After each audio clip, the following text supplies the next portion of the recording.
Olá, tudo bem? Você já se perguntou por que é muito difícil para a maioria das mulheres dizer não? Ou estabelecer limites, fronteiras bem claras? Não? Então eu te convido a pensar nisso comigo agora neste momento. Meu nome é Regina Santos, sou educadora, terapeuta e mentora. É real o fato de que grande número de mulheres tem muita dificuldade de dizer não, de estabelecer limites claros nas suas relações. E isso não é uma coisa tão simples de se ajuizar.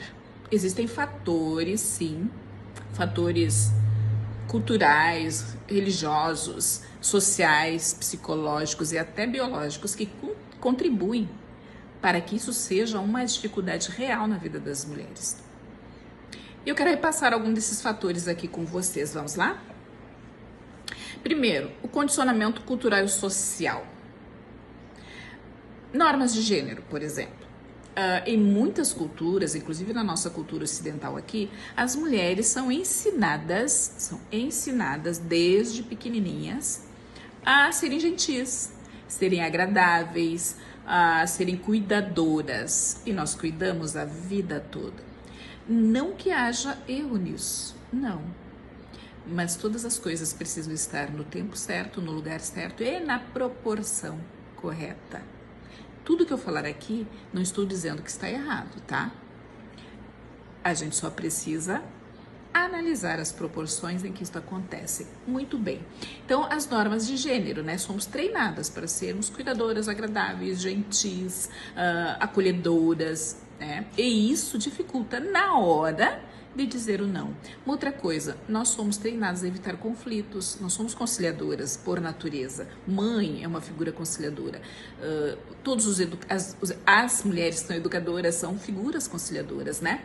Então, isso dificulta na hora de dizer não, porque o não pode gerar um atrito. E aí passa a ser uma situação de desconforto e muitas mulheres evitam. Outra situação, pressão de aceitação, né? Muitas mulheres sentem a necessidade, né? Sentem que precisam ser aceitas, que precisam ser validadas, precisam ser aprovadas pelos outros. E quando você tem necessidade de aprovação, de validação e de aceitação, você evita o não. Você diz muito mais sim do que não, né? Então são fatores que entram como fatores de dificuldade, né? Para se ter um posicionamento de limites claro. O segundo fator que eu traria para vocês são os fatores psicológicos. Presta atenção. Quando nós temos a empatia muito elevada, isso é muito natural nas mulheres, porque como nós somos treinados para sermos acolhedoras, mais acolhedoras, e somos mais acolhedoras que os homens, né? A tendência é que a nossa empatia, o nível de empatia seja muito alto também, né? E quando o nível de empatia é muito alto, dizer não traz muita culpa. Nós nos sentimos culpadas por estabelecer limites, por impedirmos que alguém invada um espaço que não é seu, que é meu, até porque a gente não tem muita noção do nosso espaço. A gente só vai, né? E aí dizer ou não, estabelecer um limite, acarreta em culpa e a gente evita. Isso é muito comum também. Outra coisa, baixa autoestima. Quando a nossa estima é muito baixa, nossa autoestima é muito baixa, nós tendemos a procurar sempre a aprovação do outro, agradar o outro, que o outro nos enxergue como boas pessoas. Então a gente se doa muito mais, a gente é mais permissiva, a gente vai dizer muito mais sim, em detrimento do nosso conforto, do nosso bem-estar, porque a gente precisa agradar, a gente tem medo da rejeição, porque a autoestima é baixa, né? Uma outra questão é a ansiedade social. O que as nossas ações podem acarretar? Será que os outros vão gostar de mim? Se eu disser não, o que o outro vai pensar de mim? Será que vai me procurar, vai continuar me procurando, me convidando, me chamando, né? Me considerando seu amigo, se eu disser não, se eu impor limites? Essas questões trazem muito desconforto para a mulher e aí nós evitamos. É mais fácil abrirmos mão e dizermos sim do que estabelecer os limites. Tem também os fatores biológicos. Muito bem. Dentro dos fatores biológicos, nós temos a questão do sistema nervoso. Nós sabemos que o sistema nervoso da mulher é bem diferente do homem, eu vou falar sobre isso no segundo vídeo, né? Essas diferenças, né? Estudos mostram que essas diferenças podem sim afetar no posicionamento feminino. Por exemplo, as mulheres podem ter mais sensibilidade emocional, né? Por conta das diferenças hormonais, das diferenças neurológicas, né? E isso também afeta nas interações sociais do universo feminino, né? A gente vai ver isso mais detalhadamente. E também muita conexão com a questão do cuidado, né? Os hormônios como a oxitocina, por exemplo, que está associada ao convívio, ao vínculo, né? As relações, elas influenciam também no nosso comportamento. E é importante a gente conhecer como é que nós funcionamos, como é que o nosso cérebro funciona. A gente precisa se conhecer, autoconhecimento, conhecimento traz liberdade, né? Para que a gente possa entender melhor o nosso comportamento. Uma outra questão que eu levaria em consideração é a questão das experiências de vida. Pensem numa menina que cresceu em um ambiente agressivo, desrespeitoso, de discriminação, de assédio, de abuso.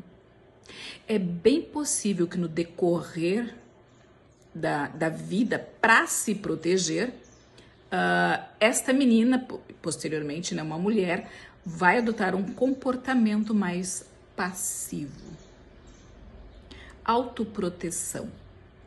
É mais fácil dizer sim ou não dizer nada do que dizer um não. Também nas relações ou nas relações de trabalho também, né? Muitas vezes, e a grande maioria das mulheres ocupam posições de menos poder. Isso dá menos voz, menos espaço. Menos coragem, também menos ousadia, né?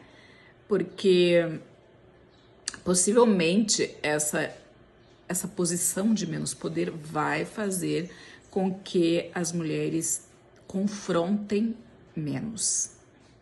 São detalhes importantes. E alguém perguntaria, tá, é assim mesmo? É assim que tem que ser? Eu diria que não. Não precisa ser assim. Para quem quer se desenvolver neste aspecto, avançar na questão dos limites, das fronteiras, né? Aprender a dizer não, existem sim estratégias que nos beneficiam. Existem muitas formas de nós crescermos nesse aspecto. Vou dar 4 dicas. Primeira delas, desenvolver a assertividade. Tudo é processo, tudo é desenvolvimento, tudo é tempo, tudo é aprendizado. Quando a gente aprende a colocar limites que sejam claros e respeitosos, nós crescemos nas nossas relações. As relações ficam mais saudáveis. Experimenta e você vai ver. Uma segunda dica, autoconhecimento. Tem uma frase bem legal que diz assim: para quem não sabe onde quer chegar, qualquer caminho serve. Se você não sabe quais são as suas vulnerabilidades, quais são os seus pontos fortes, quais são as suas dificuldades, se você não se conhece, não sabe como funciona, você não tem necessidade de mudar. Você não sabe o que precisa mudar. Então, primeira coisa é autoconhecimento, saber como você é. Quem é você? Como é que você funciona? Como é que o seu cérebro, sua emoção funciona, quais são os padrões que regem a tua vida. Precisa se conhecer, sim. Se não há conhecimento, não há mudança. Outra coisa, a prática do autocuidado. E isso falo especificamente para as mulheres, né? Entender que o autocuidado faz parte do processo. Aceitar que se proteger, se cuidar é bom, faz bem e é saúde para o corpo, para a mente, para a emoção, para o espírito. Autocuidado, você precisa cuidar de você para que você tenha o que oferecer para o outro. A pergunta é, se você não se cuida, se você é doente fisicamente, emocionalmente, espiritualmente e todos os entes possíveis, o que você oferece para quem está próximo a você? E por último, buscar apoio. Às vezes nós não conseguimos sair dos nossos buracos sozinhas. Buscar auxílio é importantíssimo. Auxílio profissional, sim. Tem aí terapeutas, psicólogos, psiquiatras, grupo de apoio, amigos. Muito cuidado com os amigos, né? Que nem sempre o amigo vai auxiliar neste processo de crescimento. Às vezes o amigo auxilia no processo de... né?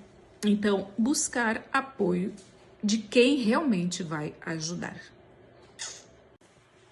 No próximo vídeo, nós veremos o que a neurociência nos traz sobre o funcionamento do nosso cérebro e quais as implicações, né, que as características deste cérebro feminino têm sobre o nosso comportamento.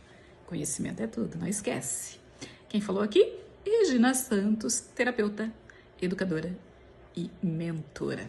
Até mais.